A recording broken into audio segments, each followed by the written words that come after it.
നമസ്കാരം. അപ്പോൾ ഞങ്ങൾ എത്തിയിരിക്കുന്നത് സിനിമാ താരങ്ങൾ എന്ന സിനിമയുടെ പൂജയ്ക്കാണ്. അപ്പോൾ വന്നപ്പോൾ നമ്മുടെ ജോൺസൺ ചേട്ടൻ്റെ മകൻ പ്രൊഡ്യൂസർ മാത്രമല്ല, അദ്ദേഹം വർഷങ്ങളായിട്ട് പരിചയമുള്ള ഒരാളാണ്. ഒരുപാട് സിനിമകളും വെബ് സീരീസും എല്ലാ മേഖലയിലും മുന്നിൽ നിൽക്കുന്ന ഒരാളാണ്. അദ്ദേഹത്തിന് മകൻ ഇപ്പോൾ സിനിമയിലേക്ക് വരുന്നു.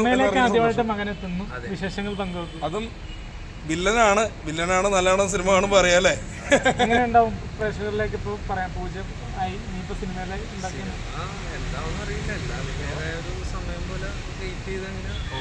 ഓഡീഷനൊക്കെ എടുത്തിട്ടുണ്ടോ? അതിന്റെ പ്രാക്ടീസും കാര്യങ്ങളൊക്കെ വർക്ക്ഷോപ്പൊക്കെ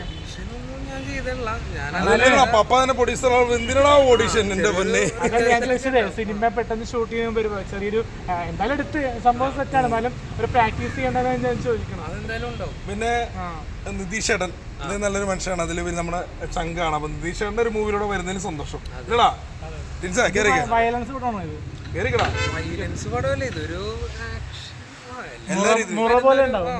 അതൊന്നും ചോദിക്കില്ല, അതൊന്നും നമുക്ക് പറയാൻ പറ്റില്ല. എല്ലാം സസ്പെൻസ് ആണ്. അത് കാരണം സിനിമയെ കുറിച്ചുള്ള സിനിമയാണ്, അതാണ് സിനിമാ താരങ്ങൾ.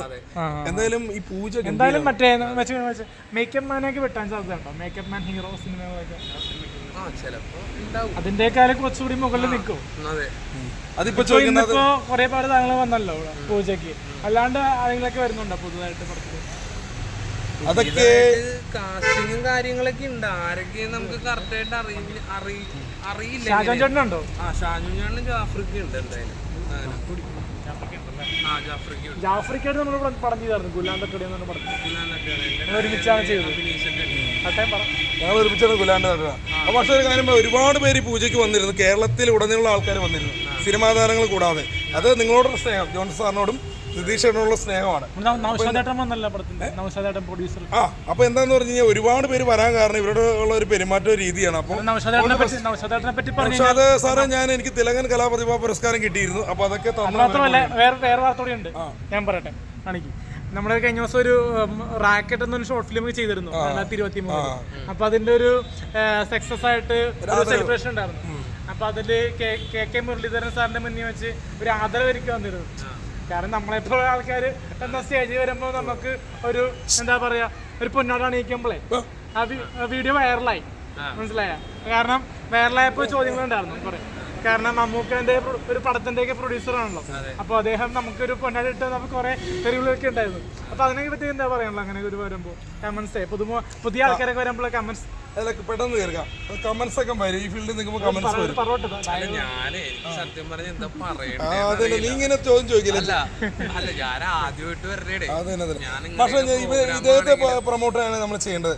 ഇപ്പൊ ഇദ്ദേഹം ചെയ്യുന്ന പടത്തിന് ആശംസകൾ നന്നായിട്ട് വരട്ടെ. എന്തായാലും ഞങ്ങളുടെ സപ്പോർട്ട് പൂർണ്ണമായിട്ട്. എന്തായാലും ഞങ്ങളുടെ സപ്പോർട്ട് ടിൻസ്. ഇത് ടിൻസ് കലാഭവൻ കേട്ടോ, ബ്ലോഗറാണ്. അപ്പൊ ടിൻസിന്റെ തുടക്കം മാത്രമാണ്. പ്രോഗ്രാം കാണുന്നതാണ്. അപ്പൊ അഭിലാഷ് അടയത്തിനും പെരേരയുടെയും അനിജോസ് പെരേരയുടെയും ടിൻസ് കലാഭവന്റെ സപ്പോർട്ട് ഉണ്ടാവും. ബാക്കി എല്ലാവരും സപ്പോർട്ട്. സിനിമാ താരങ്ങൾ വൻ വിജയമാവട്ടെ. ജോൺസൺ സാറിനും നിതീഷ് ഏട്ടനും ജോൺസൺ സാറിന്റെ മകനും ആശംസകൾ. അപ്പൊ സിനിമാ താരങ്ങളുടെ സിനിമ ഷൂട്ടിംഗ് വൈറലാകട്ടെ, നല്ല രീതിയിൽ എടുക്കാൻ സാധിക്കും. മഞ്ഞിൽ വിരിഞ്ഞ പൂക്കളിൽ ലാലേട്ടൻ വന്ന പോലെ വില്ലനായിട്ട് നായകനിലേക്ക് വരട്ടെ. Thank you. ലിൻസൺ ചേട്ടൻ അപ്പൊ സിനിമാ താരങ്ങൾ best of luck. Thank you.